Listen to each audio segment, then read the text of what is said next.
എന്താണ് അമ്മയും മോളും കൂടി വഴക്കുണ്ടാക്കണോ? അയ്യോ വണ്ടിയൊന്നുമില്ല. തുണി പിഴിയണയാണ് അല്ലേ? എന്നാ പിഴിഞ്ഞോളി.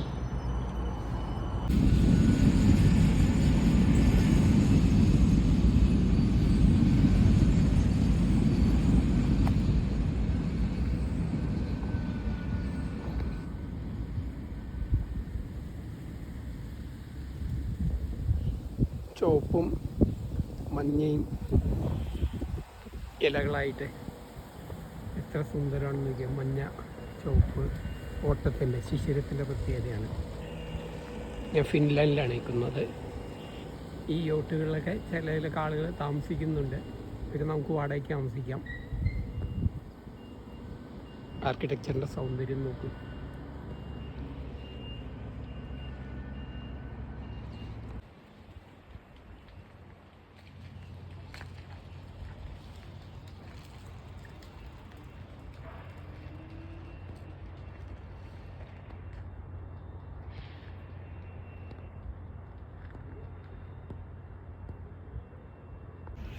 ഓല, ഞാൻ അരുൺ തഥാഗത്. അങ്ങനെ ഹെൽസിങ്കിയിലിരിക്കുന്നു. അയ്യോ, മൈനസിലേക്ക് എത്തുന്ന തണുപ്പാണ്. ഇതൊന്നും പോരാ, ജാക്കറ്റ് എൻ്റെ കയ്യിലില്ല. തണുത്ത് വിറച്ചാണ് ഇരിക്കണത്. എല്ലാവരും ഇട്ടേക്കുന്ന ഡ്രസ്സൊക്കെ കണ്ടിട്ട് എനിക്ക് കൊതിയാവണം. അത്രയൊന്നും ഏതായാലും ചുമക്കാനും പറ്റില്ല നമുക്ക്, അതുകൊണ്ട് പറ്റില്ല. ഇങ്ങനെ തന്നെ ഇരിക്കണം. അപ്പോൾ എന്നോട് പലരും ചോദിക്കുന്നൊരു ചോദ്യമുണ്ട്. അപ്പോൾ ആളുകൾ കിടന്നു പോകുമ്പോൾ ഇടയ്ക്ക് നിർത്തേണ്ടി വരും. ആളുകൾക്കത് അലോസനമാണ്. എന്നോട് സ്ഥിരം എല്ലാവരും ചോദിക്കുന്ന ചോദ്യമുണ്ട്, എന്താ യൂട്യൂബ് ചെയ്ത് എല്ലാവരും ഇല്ലാതെ മലയാളികൾ ആണ് ചില ഇന്ത്യക്കാരും കാണുമ്പോൾ ചോദിക്കാറുണ്ട്. അല്ലാണ്ട് വേറെ ആരും ചോദിച്ചു കണ്ടിട്ടില്ല.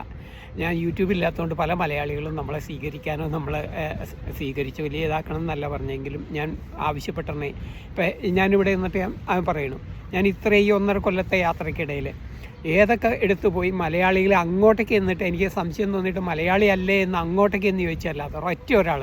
എൻ്റെ ബോർഡിനകത്ത്, എൻ്റെ വണ്ടിയിൽ ബോർഡ് വരെയുണ്ട് മലയാളത്തിൽ എഴുതിക്കൊണ്ട്. കേരള ബാങ്ക് എന്ന് എഴുതി ഇംഗ്ലീഷിലും കേരള എന്ന് എഴുതിയേക്കണം മലയാളത്തിൽ എഴുതിയേക്കണം ബോർഡ് ഉണ്ടായിട്ട് ഒരൊറ്റ മലയാളി ഇന്ന് വരെ ഇങ്ങോട്ടേക്ക് വന്നിട്ടില്ല. നേരത്തെ എന്നെ അറിയാവുന്ന ഞാൻ വരുന്നു എന്ന് അറിഞ്ഞുകൊണ്ടും അങ്ങനെ വന്നേക്കണമല്ലാതെ അതൊക്കെ എൻ്റെ സുഹൃത്തുക്കളാണ്. എല്ലാവരും സുഹൃത്തുക്കളാണെന്ന് ഇരുന്ന ആളാണ്. അല്ലാതെ ഒരൊറ്റ ഒരാൾ ഇങ്ങോട്ടേക്ക് വന്നിട്ടേ ഇല്ല. എന്തോട്ടെ അല്ല പറയാൻ വരുന്നത്. അപ്പോൾ എല്ലാവരും ചോദിക്കുന്ന ചോദ്യമാണ് മലയാളികൾ, യൂട്യൂബ് ചെയ്തുകൂടെ എന്നുള്ളത്. ശരിക്കും അതൊരു ഇൻസൾട്ടിങ്. ആളുകൾ പോകുമ്പോൾ നിർത്തേണ്ടി വരും. കാരണം ഇതൊക്കെ ഭയങ്കര ഇൻസൾട്ടിങ് ആണ് അവർക്ക്. ഈ ശബ്ദം ഉണ്ടാക്കുന്നത് യൂട്യൂബ് ചെയ്തുകൂടെ എന്ന് ചോദിക്കുമ്പോൾ നിങ്ങളെന്തുകൊണ്ടാണ് യൂട്യൂബ് ചെയ്യാത്തത്? നിങ്ങൾക്കതിന് സമയമില്ല, താല്പര്യമില്ല. നിങ്ങളുടെ സമയം വിലപ്പെട്ടതാണ്. അതുപോലെ തന്നെയാണ് ഞാനൊരു യാത്രികനാണ്. അടിസ്ഥാനപരമായിട്ട് യാത്രികന് അതിനൊന്നും സമയവും കിട്ടില്ല, എനിക്ക് താല്പര്യമില്ല. ഞാൻ അടിസ്ഥാനപരമായിട്ട് കണ്ണുകൊണ്ട് നേരിട്ട് കണ്ട്, ഓഫ്ലൈനിൽ അല്ലാതെ ഫേക്ക് ഓൺലൈനിലല്ല, കണ്ണുകൊണ്ട് നേരിട്ട് കണ്ട് ആളുകളുമായിട്ട് കണ്ട് യാത്ര ചെയ്യണമെന്ന് എഴുതണമാണ്. അതുകൊണ്ടാണ് എനിക്ക് ഇത്രമാത്രം, ഒരുപക്ഷെ ലോകത്ത് തന്നെ ഇത്രയും ആളുകളുമായിട്ട് മിങ്കിൾ ചെയ്ത് യാത്ര ചെയ്യുന്നവർ വളരെ കുറവാണ്. കാരണം ഞാൻ അപൂർവമായിട്ട് ഇടയ്ക്ക് കാണുന്ന ജർമ്മൻകാർ അങ്ങനെയുള്ളവരൊക്കെയാണ് ഇതുപോലെ യാത്ര ചെയ്യുന്നവർ. അവരെ കാണുമ്പോഴൊക്കെ എനിക്ക് പഴയ പാർട്ടി പ്രവർത്തനത്തിൻ്റെയൊക്കെ ചെറിയൊരു ബാക്ക്ഗ്രൗണ്ട് ഉള്ളതിൻ്റെ ഒരു ഗുണമായിട്ടാണ് ഞാൻ കരുതുന്നത്. ഞാൻ എല്ലാവരുമായിട്ട് മിങ്കിൾ ചെയ്യും, അങ്ങോട്ടേക്ക് എന്നിട്ട് ഇങ്ങനെ വരും. അവരെപ്പോഴും പലരും കൈവീശി പോലും കാണിക്കില്ല. കാരണം അവരവരുടെ സ്പേസ്, അവരുടെ ലോകം എന്നുള്ളതിലേക്ക് വേറെ ആരെയും കയറാൻ അങ്ങനെ അങ്ങ് വിട്ടു പോവുകയാണ് ഇന്ന്. ആ ഒരു കാര്യത്തിൽ എനിക്ക് ഭയങ്കര ഇതാണ്. ഇപ്പം ഞാൻ പോകുന്നത് ഒരു ഫിൻലാൻഡുകാരിയുടെ വീട്ടിലേക്കാണ്. 2 ദിവസത്തേക്കാണ് അവരെനിക്ക് താമസം തന്നേക്കണത്. ഒന്ന് ചിന്തിച്ച് നോക്കിയേ. ഞാനിവിടെ കണ്ടേക്കണ മലയാളികൾ വന്നിട്ട് അവർ വന്നിട്ട് പറയണതന്നെ, എല്ലാവരും പറയണതന്നെ ഫോറിനേഴ്സ് അങ്ങനെ ആരുമായിട്ട് അടുക്കില്ല എന്ന്. പക്ഷേ എന്നോട് ചോദിച്ചാൽ ഞാൻ ഓപ്പോസിറ്റീവ് പറയുള്ളൂ. അത്രമാത്രം വീടുകളിൽ അത്രമാത്രം ആൾക്കാർ ഇന്നടക്കം കുറച്ച് മുമ്പ് പോയി അവരടക്കം എൻ്റെ ഈ ഡ്രസ്സ് കണ്ടിട്ട് ഇന്നലെ 3 പേരാണ് എന്നോട് ചോദിച്ചു, അയ്യോ ഈ തണുപ്പത്ത് ഇത് പോരാ, ഇത് പറ്റില്ലല്ലോ, ഇത് വെറും ഒരു സാധാരണ ജാക്കറ്റാണ്, അയ്യോ ഇതും കൊണ്ട് തണുക്കുന്നില്ലേ ഇത് അങ്ങനെ ചോദിക്കുന്നത്. അത്രയും ആളുകളായിട്ട് മിങ്കിൾ ചെയ്ത് പോകാൻ പറ്റുന്നത് അതൊരു വലിയ ക്വാളിറ്റിയാണ്. അപ്പോൾ യൂട്യൂബ് ചെയ്യുന്നില്ല എന്നുള്ള ചോദ്യത്തിന് അതിലേക്ക് തിരിച്ചു വരട്ടെ. എന്തുകൊണ്ടാണ് ആളുകൾ വരുന്നത്? എനിക്ക് യൂട്യൂബ് ഇല്ലാത്തതുകൊണ്ട് ആളുകൾ ഞാൻ ഒന്ന് കാണണമെന്ന് പറയുമ്പോൾ വരികയില്ല. നോക്കുമ്പോൾ അടിച്ചു പോകുമ്പോൾ ഇവൻ്റെ ഇപ്പോൾ അറിയപ്പെടുന്ന ആളെയല്ല. അതുകൊണ്ട് ഇവനെ കണ്ടിട്ട് വലിയ മെച്ചമൊന്നുമില്ല, ഇവൻ്റെ ചാനലിൽ വരില്ല, ഇവനെ 4 ആളുകൾ നമ്മുടെ നാട്ടിൽ കാണില്ല, പിന്നെ എന്തിനാണ് ഇവനെ സഹായിക്കാൻ പോണത്? നമ്മൾ ചെറിയ പരസ്യത്തിനെ സമീപിച്ചാലും ഇവനൊക്കെ ആര് എന്തിന് എന്നാണ് കരുതണത്. യാത്രികനെ അംഗീകരിക്കാനോ ഒന്നുമില്ല. അവിടെയാണ് ഇവരുടെ ക്വാളിറ്റി. ഇവർ ആളുകളെ ബഹുമാനിക്കാൻ, പ്രത്യേകിച്ച് ഇത്രയും യാത്ര ചെയ്തു വന്ന ഒരാളെ ഞാനൊക്കെ എപ്പോഴും എടുക്കുന്നത് തന്നെ ഇന്ത്യക്കാരെന്നുള്ള എനിക്ക് അഭിമാനത്തോടെയാണ്. അതുകൊണ്ടാണ് ഓരോരുത്തർ പോകുമ്പോൾ ഒച്ചോടി നിർത്തണമൊക്കെ യൂട്യൂബേഴ്സുണ്ട് ഇവിടെ ഞാൻ എന്നൊക്കെ പറഞ്ഞ് കാണിച്ച്, അതോടുകൂടി തന്നെ നമ്മുടെ നാടിനെ പറ്റി അല്ലെങ്കിൽ തന്നെയുള്ള ഇമേജിൻ്റെ പുറകെ നമ്മുടെ നാടിനെ അല്ല ഇമേജ് നാട്ടുകാരുണ്ടാക്കി തന്ന സാധനമാണ്, അതിൻ്റെ പുറകെ ഇതും കൂടി ആയിട്ട് വരുമ്പോൾ വീണ്ടും വരുന്നു. അപ്പോൾ നമ്മൾ എന്തായാലും ഇത്രയും പേര് കടിപിടി കൂടുന്നതിൻ്റെ ഇടയിലേക്ക് ഞാനില്ലേ തൽക്കാലത്തേക്ക്. ആളുകളെ കിട്ടാൻ വ്യൂ കിട്ടാനായിട്ട് തുണി അഴിച്ചിടുക, അല്ലെങ്കിൽ തുണി അഴിച്ചിടുന്ന പെണ്ണിൻ്റെ ഒപ്പം കൂടെ നിന്ന് ഇത് ചെയ്യുക. ഇത് കണ്ടിട്ട് മലയാളികൾ നമ്മൾക്ക് നമ്മുടെ തന്നെ വില നമ്മൾ കളയും, പരദൂഷണം പറയുക. ആ കൂട്ടത്തിലേക്ക് തൽക്കാലത്തേക്ക് ഞാനില്ല. എന്തായാലും ഇപ്പം ഞാനും അതുപോലെ വെറുതെ ഇങ്ങനെ ഇരുന്ന് കാഴ്ചകൾ കാണിക്കുന്നതിന് പകരം അവരുടെ ഫേസ് കാണിച്ച് വളവളാന്ന് പറഞ്ഞുകൊണ്ടിരിക്കുക, പരദൂഷണം പറയുക. ഇതൊക്കെയാണ് യൂട്യൂബ്. ദയവായിട്ട് നിങ്ങൾ യൂട്യൂബ് കാണണമെന്നുണ്ടെങ്കിൽ നിങ്ങൾ ആഗ്രഹിക്കുന്നിടത്ത് നല്ല പ്രൊഫഷണലായിട്ട് ചെയ്ത സാധനങ്ങൾ ഇഷ്ടം പോലെ ഫോറിൻ വീഡിയോകളുണ്ട്. അതിൻ്റെ ട്രാൻസ്ലേഷനും ലൈവ് തന്നെ കിട്ടും. അതുകൊണ്ട് അതൊക്കെ കണ്ടാൽ മതി. വെറുതെ ഈ പരദൂഷണക്കാരെയൊക്കെ കാണേണ്ടതുണ്ടോ എന്നുള്ള ചോദ്യം വേറെയുണ്ട്. അതെന്തോ ആവട്ടെ. അപ്പോൾ യൂട്യൂബ് നമ്മളുടെ ഇടയിൽ നമുക്കുള്ള ഒരു തെറ്റിദ്ധാരണയാണ്. യാത്രികൻ എന്ന് പറഞ്ഞാൽ യൂട്യൂബറാണ്, യൂട്യൂബർ വേറെയാണ്, യാത്രികൻ വേറെയാണ്. ഈ സന്തോഷ് ജോർജ് കുളങ്ങരയിലൂടെയാണ് കേരളത്തിൽ യാത്രയെപ്പറ്റി കുറേയൊക്കെ നമ്മൾ കേൾക്കാൻ തുടങ്ങുന്നത്. അദ്ദേഹം ഉണ്ടാക്കിയ ഒരു നല്ല ഗുണം ഒരു മോശം ഗുണമാണ്. യാത്ര എന്ന് പറഞ്ഞാൽ യൂട്യൂബ് എന്നുള്ളതാണ്.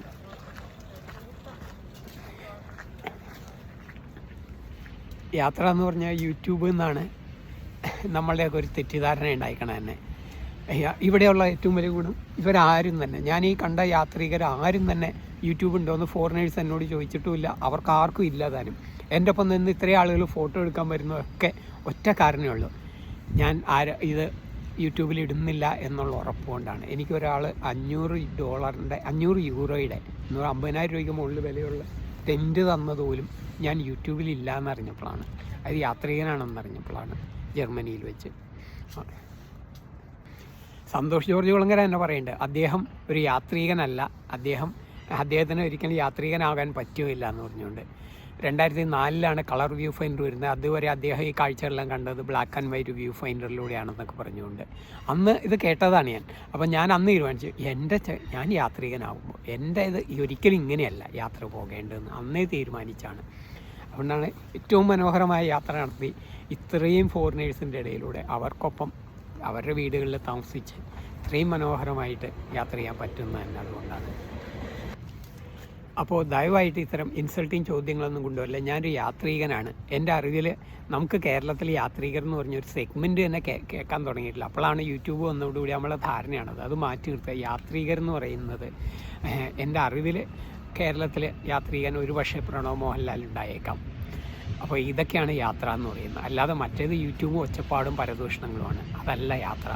യാത്ര പ്രകൃതിയെ നോവിക്കാതെ ഇന്ത്യക്കാരെന്നുള്ള അഭിമാനം ഉണ്ടാക്കിക്കൊണ്ട് ഓരോരുത്തേക്ക് ചെല്ലുമ്പോഴും you are from India, yes, അങ്ങനെ ഇന്ത്യ എന്നുള്ള അഭിമാനത്തെ ഉയർത്തിക്കൊണ്ടാണ് ഞാൻ യാത്ര ചെയ്യുന്നത്. സായിപ്പന്മാരുടെ മുമ്പിലേക്ക് ഇന്ത്യക്കാരെന്താ ഇങ്ങനെയുണ്ട്. ഞാനൊരിടത്ത് ക്യാമ്പ് ചെയ്തപ്പോൾ അവരെൻ്റെ അടുത്തേക്ക് ഒന്ന് പറഞ്ഞു തന്നെ, you are the first Indian. ഇതന്നെ അവർ തിരിച്ചിട്ട് you are the first Asian ഇങ്ങനെ യാത്ര ചെയ്യുന്നത് ഞങ്ങൾ ഇത്രയും കൊല്ലങ്ങളായിട്ടുള്ള ഇതിൻ്റെ ഇടയ്ക്ക് ഞങ്ങൾ ഈ ക്യാമ്പ് ഹൗസിൽ കാണുന്നത് എന്ന് പറഞ്ഞാൽ അത് ഫ്രാൻസിൻ്റെ ഏറ്റവും പ്രധാനപ്പെട്ട ഒരിടത്തുള്ളതാണ്. അവിടെ പോലും വന്നിട്ടേ ഇല്ല എന്ന് പറഞ്ഞു. ഏഷ്യൻ പോലും ഇതുപോലെ യാത്ര ചെയ്തുകൊണ്ടെന്ന് പറഞ്ഞു. അപ്പോൾ ഞാനൊരു യാത്രികനാണ്. ദയവായിട്ട് ഇൻസൾട്ട് ചെയ്യുന്ന ഇത്തരം മണ്ടൻ ചോദ്യങ്ങൾ ചോദിക്കാതിരിക്കുക. അപ്പോൾ സന്തോഷം, സ്നേഹം. ഞാനപ്പോൾ പൗലയുടെ അടുത്തേക്ക് നീങ്ങട്ടെ.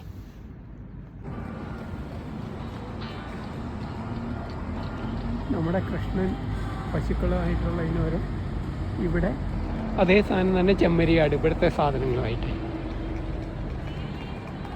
കൊള്ളാലോ.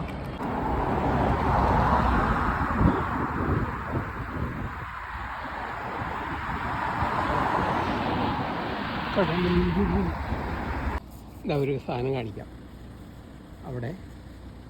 അതുപോലെ ഇതാ ഇവിടെ പെൺകുട്ടിയൊക്കെ ചെയ്യണ കാർ എടുക്കുന്നതിന് മുമ്പ് എന്ത് പണിയാണെന്നറിയാം. ഐസ് പൊട്ടിക്കനാണ്, തുടച്ചു മാറ്റണമാണ്. അല്ല, ഐസ് പൊട്ടണമാണ്. ഇതൊക്കെയാണ് ഇവിടുത്തെ അവസ്ഥ. കുറച്ച് കഴിഞ്ഞാൽ -20 എത്തും. ഇപ്പോൾ -4, -5 ആയിട്ടുള്ളൂ. അയ്യോ തണുക്കുന്നു, മതി, ഞാൻ നിർത്തട്ടെ. കണ്ടോ അവിടെയൊക്കെ മഞ്ഞ് മൂടി കിടക്കണുണ്ടോ? ഐസാണ്. വിൻ്റർ തുടങ്ങിയിട്ടേ ഉള്ളൂ. ആക്ച്വലി വിൻ്ററിൽ ഇത് ഓട്ടമാണ്. വെയിലുണ്ട്, സൂര്യനെയൊന്നും നമുക്കൊരു ചൂടുമില്ല, തണുത്തിട്ട് വയ്യ. ഇതാണ് ഇവിടുത്തെ അവസ്ഥ. ഇങ്ങനെയൊക്കെ ആണെങ്കിൽ ഇത്രയും മനോഹരമായ വീടുകളൊക്കെ കാണുമ്പോൾ നമുക്ക് സന്തോഷം ഭയങ്കരമാണ്.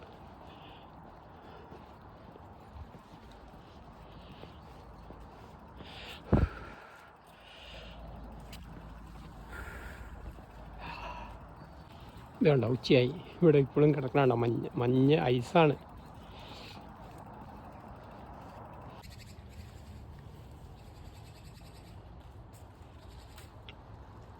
അവസാനത്തെ ഇലയും കുഴിഞ്ഞ് ഇത് അതുപോലെ കമ്പ് മാത്രമായിട്ട് ഇനി നിൽക്കും. ഇനി 6 മാസം തകർത്ത് ഇല കൊഴിഞ്ഞുകൊണ്ടിരിക്കുക. മിക്കയിടത്തും ഇലകൾ കൊഴിഞ്ഞ് കമ്പ് ഇതാ അവിടെ കണ്ടോ അതുപോലെ ആയി. ഇതൊക്കെ കുറച്ച് വൈകിയതാണ്. കണ്ടോ വെയിലുണ്ട്, എന്നിട്ടും നല്ല തണുപ്പ്, മഞ്ഞുമുടി. പക്ഷെ അതുകൊണ്ട് പാതയോരങ്ങളും ചെടികളും കാണാൻ നല്ല ഭംഗിയാണ്. നമുക്ക് പൂ വിരിച്ച പോലെയാണ് നമുക്ക് ഫീൽ ചെയ്യുക. ക്യാമറയിൽ എത്ര കിട്ടേണ്ടെന്ന് അറിയില്ല. ഇവിടെ മുഴുവനും മൂടിക്കിടക്കുകയാണ്. 11 മണിയായിട്ടും. അപ്പോൾ ഈ അവസ്ഥയിൽ നിന്നിട്ട് ഇതാ മഞ്ഞ കുരുകി തുടങ്ങണേ ഉള്ളൂ. വെയിലിന് പോലും തണുത്തായിട്ട് വയ്യ. ഞാനിട്ടേക്കണതൊന്നും വിൻ്ററിൻ്റെ ജാക്കറ്റുകളല്ല. അപ്പോൾ ഒരു യാത്ര ഇവർക്ക് ഫോറിനേഴ്സിന് യാത്ര എന്ന് പറയുന്നത് കുറേ കൂടി എളുപ്പമാണ്. കാരണം അവരുടെ കുട്ടിക്കാലം മുതൽ അത് സ്വാഭാവികതയാണ്. 14 വയസ്സായ പിള്ളേർ ഇൻഡിപെൻഡൻ്റ് ആയിട്ട് പോവുക, ജോലി ചെയ്യുക, 18 വയസ്സാകുമ്പോഴേക്കും വീട് വിട്ടിറങ്ങുക, 18 വയസ്സായി കഴിയുമ്പോഴേക്ക് രാജ്യങ്ങൾ യാത്ര ചെയ്യുക, തനിയെ എല്ലാം തനിയെ പാചകം ചെയ്ത് തനിയെ യാത്ര ചെയ്യുക, തനിയെ പണം ഉണ്ടാക്കുക. അതൊക്കെയാണ് ഇവരുടെ സംസ്കാരം തന്നെ. അതുകൊണ്ട് തന്നെ ഇവർക്ക് യാത്ര എന്ന് പറഞ്ഞാൽ വലിയ സംഭവമൊന്നുമല്ല. ഇതൊരു സ്വാഭാവികത മാത്രമാണ്. നമ്മളെ കൾച്ചറിലേ ഇല്ലാത്ത സാധനം നമ്മൾ യാത്ര പോകുക എന്ന് പറഞ്ഞാൽ ഒന്ന് നശിച്ചു പോയി എന്നാണ് ഇപ്പോഴും കരുതണത് തന്നെ. അപ്പം ഭയങ്കര മോശമായിട്ടും സഹതാപത്തോടെയും പുച്ഛത്തോടെയും ഒക്കെയാണ് കാണുന്നത്. പിന്നെ യാത്ര പോകുക എന്ന് പറഞ്ഞാൽ നമുക്കൊന്ന് മൂന്നാർ പോവുക, അടിച്ചു പൊളിക്കുക, കുറേ കുപ്പി പൊട്ടിക്കുക, കുപ്പി എടുത്ത് വലിച്ച് അങ്ങോട്ടേക്ക് എറിയുക, ഇതൊക്കെയാണ് യാത്ര. ഇവർക്ക് യാത്ര കുറേ കൂടി പ്രകൃതിയുള്ള കമ്മിറ്റ്മെൻറ്റാണ്, കാര്യങ്ങൾ പഠിക്കലാണ്, അങ്ങനെയൊക്കെയാണ്. നമ്മൾ തമ്മിൽ അതും കമ്പാരിസൺ ഇല്ല. പിന്നെ ഇവരുടെ മണി വാല്യൂ ഉണ്ട്. ഇവർക്ക് എന്ത് ജോലി ചെയ്താലും അംഗീകാരം കിട്ടും, വരുമാനമുണ്ട്. എന്ത് ജോലി ചെയ്താലും തുല്യമായിട്ടുള്ള അംഗീകാരം, ബഹുമാനം. അല്ലാണ്ട് കളക്ടർക്ക് ഭയങ്കര ബഹുമാനവും പ്യൂണിനോട് അല്ലെങ്കിൽ അടിച്ചു വാരുന്ന ആളെ പുച്ഛത്തോടെയും കാണുന്ന ഒരിതൊന്നുമില്ല. ഇവിടെ എല്ലാവർക്കും സാലറി ഏകദേശം ഈക്വലാണ്. അതും ഇവിടെ ജീവിക്കാനുള്ള തുക, മാന്യമായിട്ട് ജീവിക്കാനുള്ള തുക, സുഖമായി സാലറി കിട്ടും എന്ത് ജോലി ചെയ്താലും. അപ്പോൾ അതുകൊണ്ട് അങ്ങനെ അവരുടെ പാസ്പോർട്ടിൻ്റെ പവർ, ഇന്ത്യയുടെ പാസ്പോർട്ട് 85ാം സ്ഥാനത്തേക്കുന്ന പാസ്പോർട്ടുമായിട്ടാണ് ഞാൻ ഇത്രയും രാജ്യങ്ങൾ സഞ്ചരിക്കണേ. ഇവരുടെ പാസ്പോർട്ടിൻ്റെ പവർ ഇപ്പോൾ ജപ്പാൻ, കൊറിയ ഒക്കെ നമ്പർ 1 ആണ്. കൊറിയ, സിംഗപ്പൂർ, ഇതൊക്കെ ലോകത്തിലെ നമ്പർ 1 പാസ്പോർട്ടുകൾ. ജർമ്മനി, ഇവർക്കൊക്കെ യാത്ര കുറേ കൂടി എളുപ്പമാണ്. പിന്നെ വൈറ്റ് പ്രിവിലേജ് എന്ന് പറയുന്ന ഒന്നുണ്ട്. എവിടെ ചെന്നാലും വൈറ്റിന് കിട്ടുന്ന കുറേ കൂടി സാധനം നമ്മൾക്ക് ഡാർക്കും ബ്രൗണിനും, പ്രത്യേകിച്ച് മുൻപ് കാലത്ത് ചെയ്തേക്കുന്ന ഇന്ത്യക്കാരുടെ കുറേ ഇത് കാരണമൊക്കെ ആയിട്ട് നമുക്ക് എളുപ്പമല്ല. ഇന്ത്യക്കാരെന്ന് പറഞ്ഞാൽ ഈവൻ ബംഗ്ലാദേശികളാണ് കൂടുതൽ. ഓരോ അതിർത്തികൾ വെച്ച് പറഞ്ഞാണല്ല, എങ്കിലും നമുക്ക് ഇവിടെ പോകുമ്പോൾ മനസ്സിലാവും. പക്ഷെ അതെല്ലാം വരുന്നത് ഇന്ത്യക്കാരനിലേക്കാണ്. അങ്ങനെ അതും പ്രശ്നമാണ്. പിന്നെ അടുത്തത് അവരുടെ പാസ്പോർട്ട് പവറുണ്ട്, മണി പവറുണ്ട്. പിന്നെ അവിടുത്തെ ഈ രാജ്യത്ത് ഇവർ വെക്കേഷന് കൊടുക്കുന്ന സാലറി ഉണ്ട്, സാലറിയുടെ വാല്യൂ ഉണ്ട്. ഇവിടുത്തെ പണം എടുത്തിട്ട് നാട്ടിലേക്ക് വരുമ്പോൾ ഭയങ്കര വാല്യൂ ആണ്. അങ്ങനെയും അവർക്ക് യാത്രകൾ കുറേ കൂടി അഡ്വാൻറ്റേജാണ്. അതായത് ഇവിടുത്തെ 100 രൂപ നാട്ടിലേക്ക് വരുമ്പോൾ 1000മോ 10,000മോ ഒക്കെ ആയിട്ട് വരും. 10,000 രൂപയൊക്കെയാണ് യൂറോയിലേക്ക് വരുമ്പോൾ വരിക. അത്രയും പണത്തിൻ്റെ വാല്യൂവിൽ വ്യത്യാസമുണ്ട്. അങ്ങനെയുള്ള പ്രിവിലേജ് ഉണ്ട്. ഇതൊന്നുമില്ലാതെയാണ് ഞാൻ നാട്ടിലെ പണം, അതും ബാങ്കുകളിൽ നിന്ന് ലോൺ എടുത്ത് 10 ലക്ഷവും 7 ലക്ഷവും പിന്നെ ചിട്ടികൾ വിളിച്ചെടുത്തതും ഒക്കെ ആയിട്ടാണ്, ലോൺ എടുത്ത യാത്രകളുമായിട്ടാണ് ഇങ്ങനെ പോകുന്നത്. ഇവർ തന്നെ എന്നോട്, എന്നിട്ട് ഇവർക്ക് പോലും ചിന്തിക്കാൻ പറ്റാത്ത വിധത്തിലാണ്. ഇവർ തന്നെ എന്നോട് ചോദിക്കും, ആർ യു റീച്ച്? എന്നോട് ഒരുപാട് പേര് ചോദിച്ചിട്ടുണ്ട്. സോ യു ആർ റീച്ച് എന്ന് പറഞ്ഞുകൊണ്ട് നമുക്ക് അപ്പോൾ എൻ്റെ യാത്രയുടെ ഒന്ന് ആലോചിച്ച് നോക്കി. ഈ വരുമാനം ഒന്നുമില്ല, നാട്ടിലെ പണം എടുത്തിട്ട് യൂറോപ്പിലേക്ക് വന്നിട്ട് നാട്ടിലെ 10,000 രൂപ എടുത്തിട്ട് ഇവിടെ വന്നാൽ 100 രൂപയായി ചുരുങ്ങുന്ന എടുത്താണ് യാത്ര പോകുന്നത്. അത് ഇത്രയും കാലമായിട്ട്. അപ്പോൾ ഒന്ന് ഓർത്ത് നോക്കി. അതിൻ്റെ പറഞ്ഞാൽ എനിക്കൊരു സെൻറ്റ് ഭൂമിയില്ല, ഒരു സെൻറ്റ് ഇതില്ല, 1 ഗ്രാം സ്വർണ്ണമില്ല, ബാങ്കുകളിലെ ഡെപ്പോസിറ്റ് ഇല്ല, കടമുള്ള തുകകളിലാണ്ട് വേറെ ഒന്നുമില്ല. എന്നിട്ടും ഇതൊക്കെ സാധിക്കുന്നത്. പിന്നെ എന്നിട്ടും ഇവിടെ ഈ വിസ പ്രകാരം എനിക്ക് ഓരോ 3 മാസം കൂടുമ്പോഴും എക്സിറ്റ് ചെയ്യണം. ഇതുവരെ ആർക്കും ഇങ്ങനെ ഒരു വിസ കിട്ടിയിട്ടേ ഇല്ല. എന്ന് പറയാൻ യൂറോപ്പിലേക്ക് വരുന്ന ആദ്യമായിട്ട് വരുന്ന ഒരാൾക്ക് ഇതുപോലെ കിട്ടിയിട്ടില്ല. 85ാം സ്ഥാനത്തിരുന്ന പാസ്പോർട്ടായിട്ടുള്ള എനിക്ക് 1ാം സ്ഥാനത്തുള്ള ജപ്പാൻകാരനും കൊറിയക്കാരനും ഒക്കെ പോകണം ഓരോ 3 മാസം കൂടുമ്പോൾ യൂറോപ്പിൽ നിന്ന് എക്സിറ്റ് ചെയ്യണം. അതേ പ്രിവിലേജാണ് 85ാം സ്ഥാനത്തെ പാസ്പോർട്ടുമായിട്ട് യാത്ര ചെയ്യണത് എനിക്ക് യൂറോപ്യൻ യൂണിയൻ തന്നേക്കണം. അപ്പോൾ ഒന്ന് ആലോചിച്ച് നോക്കി അവരെൻ്റെ യാത്രയെ എത്രമാത്രം റെസ്പെക്റ്റ് ചെയ്യുന്നു. കാരണം ഞാൻ ജെനുവിൻ ആണെന്ന് അവർക്ക് തോന്നിയതിനാൽ ബോധ്യപ്പെട്ടതിനാലാണ്. ആ റെസ്പെക്റ്റോടെയാണ് ഞാനും ഇവിടെ ചെയ്യുന്നത്. അപ്പോൾ ഇത്രയും പരിമിതികൾക്കിടയിൽ പറഞ്ഞു വരുമ്പോൾ എല്ലാം നെഗറ്റീവ്സാണ്. അതിനിടയിലാണ് ഇത്രയും മനോഹരമായി ഇത്ര കാലങ്ങളായിട്ട് ഇത്രയും വർഷങ്ങൾ കഴിഞ്ഞിട്ട് യാത്ര തുടരുന്നത്. അപ്പോൾ ഇങ്ങനെയൊക്കെ ഉള്ള ഒരാളോട് ഇപ്പോൾ കൊടും മൈനസിലേക്കുള്ളൂ, കൊടും ചൂടില്ല, 40 ഡിഗ്രിയിൽ പൊള്ളുന്ന ചൂടിലും ഈ മൈനസിലും എല്ലാം യാത്ര ചെയ്തുകൊണ്ടിരിക്കുന്ന ഒരാളോട്, കയ്യിൽ പൈസ ഇല്ലാതെ പക്ഷേ ഇവരെല്ലാവരും സഹായിച്ചും ഒക്കെ ആയിട്ട് യാത്ര ചെയ്തുകൊണ്ടിരിക്കുന്ന ഒരാളോട് ദയവായിട്ട് നിങ്ങൾ അംഗീകരിച്ചില്ലെങ്കിലും അംഗീകരിക്കേണ്ട, ദയവായിട്ടൊന്നും മിണ്ടാതിരിക്കുക. ഈ വിട്ടി ചോദ്യം ചോദിച്ചുകൊണ്ട് ഇനി വരരുത് പ്ലീസ്. അല്ലെങ്കിൽ മാംകോയ പറയണ പോലെ മേലാലി അതൊക്കെ പറയേണ്ടി വരും. അപ്പോൾ പ്ലീസ്, അപ്പോൾ എല്ലാവരോടും അല്ല, ചില മലയാളി ചൊറിയണങ്ങളോടാണ് ഈ പറയേണ്ടി വരുന്നത്. അപ്പോൾ എല്ലാവർക്കും സന്തോഷം, സ്നേഹം, യാത്രകളെ ബഹുമാനിക്കുക. കാരണം ഇവർ യാത്രികരെന്ന് പറയുന്നത് നമ്മുടെ കൾച്ചറിലില്ലെങ്കിലും ഇപ്പോൾ ഹുയാൻസാങ് മുതൽ ഇബ്നു ബത്തൂത്ത മുതൽ ഇവരെല്ലാവരും തന്ന അറിവുകളിലൂടെയാണ് നമ്മൾ അറിയുന്നത്, ലോകത്തെ അറിഞ്ഞത്. അന്നത്തെ കാലത്ത് ഇന്ത്യ എങ്ങനെയായിരുന്നു എന്നുള്ളതിൻ്റെ നമുക്കിന്നുള്ള രേഖ അതൊക്കെയാണ്. ഇബ്നു ബത്തൂത്തയുടെയും കൊച്ചിയെ പറ്റിയുള്ളതും എല്ലാമാണ് നമ്മളുടെ രേഖകൾ. അപ്പോൾ അതുപോലെ യാത്രികൻ എന്ന് പറഞ്ഞാൽ ലോകത്തിൻ്റെ സംസ്കാരം മുഴുവനും ആവാഹിച്ച ഒരാളാണ്. അപ്പോൾ അങ്ങനെ ഒരു യാത്രികനെ ബഹുമാനിച്ചില്ലെങ്കിൽ പണക്കാരനെ ബഹുമാനിക്കാൻ പഠിക്കടാ എന്ന് പറഞ്ഞ പോലെ. അപ്പോൾ സന്തോഷം, സ്നേഹം. തണുത്തിട്ട് ഒരു രക്ഷയില്ല, അയ്യോ രക്ഷയില്ല. അപ്പോൾ ഞാൻ പതുക്കെ എവിടെയെങ്കിലും ചൂടുള്ളിടത്തേക്ക് നീങ്ങാനും പറ്റില്ല, കാരണം രാത്രിയാണ്. ഇനി എനിക്ക് തിരിച്ച് ഞാൻ ഫിന്നിഷുകാരിയുടെ വീട്ടിലാണ് താമസിക്കുന്നത്. അവർ രാവിലെ പോയി. അപ്പോൾ അവർ സന്ധ്യയാകും വരുമ്പോൾ. ആ തിരക്കിനിടയിൽ അവരെനിക്ക് 2 ദിവസം ആതിഥ്യം തന്നിരിക്കുകയാണ്. എനിക്കെന്നെ വിഷമമായി. ഞാൻ ചെന്ന് കഴിഞ്ഞപ്പോൾ ഇത്രയും തിരക്കിനിടയ്ക്കാണല്ലോ അവരെന്നെ കെയർ ചെയ്യണം. ഞാൻ അവരോട് പറയുകയും ചെയ്തു, എന്നെ കെയർ ചെയ്യുന്നതിനും കുഴപ്പമൊന്നുമില്ല, അവർ 2 കുട്ടികളുടെ കാര്യങ്ങൾ നോക്കേണ്ട ഇടയിലൊക്കെയാണ്. അപ്പോൾ രാത്രിയാകുമ്പോൾ അവരുടെ അടുത്തേക്ക് പോകണം. അതുവരെ തണുപ്പത്ത് ഇങ്ങനെ മരവിച്ച് ഇരിക്കട്ടെ. സന്തോഷം, സ്നേഹം, ബൈ.